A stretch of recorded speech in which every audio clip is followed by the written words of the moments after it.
Vous connaissez CIMAP? Pardon? Vous ne connaissez pas? Je vais vous expliquer tout ça.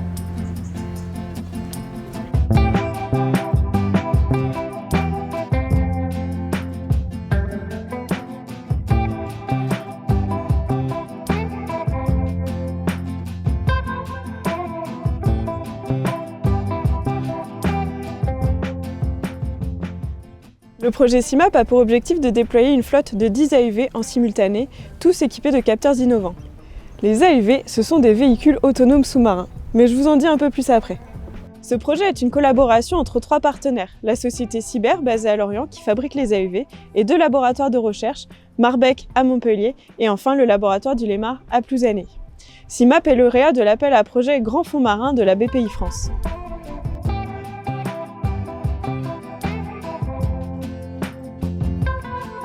Chaque AUV embarque des capteurs différents. Des capteurs physico-chimiques qui enregistrent la température, la salinité et la teneur en chlorophylle de la colonne d'eau.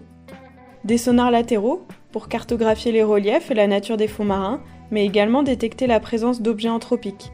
C'est d'ailleurs grâce à eux que nous avons pu localiser l'épave du Ravenel, un chalutier qui avait disparu en 1962.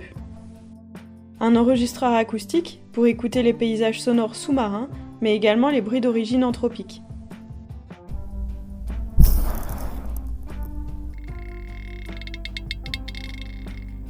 Mais aussi des systèmes de prélèvement d'ADN environnemental pour détecter les espèces présentes dans la zone, ce qui nécessite de respecter un protocole minutieux à bord pour éviter toute contamination. Et enfin, des caméras qui permettent d'acquérir des images des fonds marins, jusqu'à 250 mètres de fond pour ce projet. Ces AUV peuvent aller jusqu'à 300 mètres de profondeur. Ils sont maniables du fait de leur petite taille et de leur poids et peuvent ainsi être déployés à partir de petites embarcations.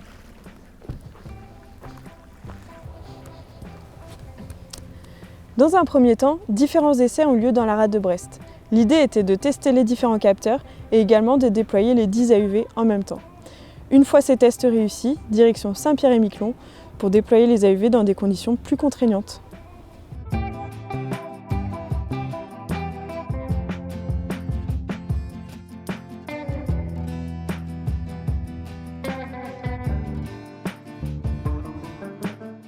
Les données obtenues ont été comparées aux connaissances déjà acquises dans la rade de Brest, ainsi qu'à des mesures réalisées en point fixe.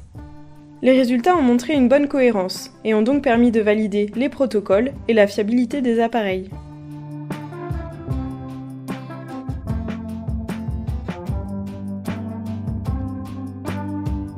La mission à Saint-Pierre-et-Miquelon a été réalisée en mai 2025.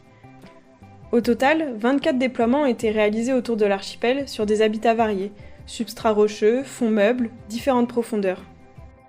Les conditions n'ont pas toujours été idéales, mais nous avons réussi à obtenir de nombreuses données. Pour comparer et valider les données acquises par les AUV, 3 mouillages instrumentés ont été installés. Température, salinité, chlorophylle, lumière, paysage sonore. Les premières analyses montrent une forte cohérence entre les mesures des AUV et celles des instruments fixes. De nombreuses données ont ainsi été collectées dans des conditions parfois très exigeantes. Maintenant, vous en savez un peu plus sur CIMAP, mais n'hésitez pas à aller voir les liens dans la description. À bientôt!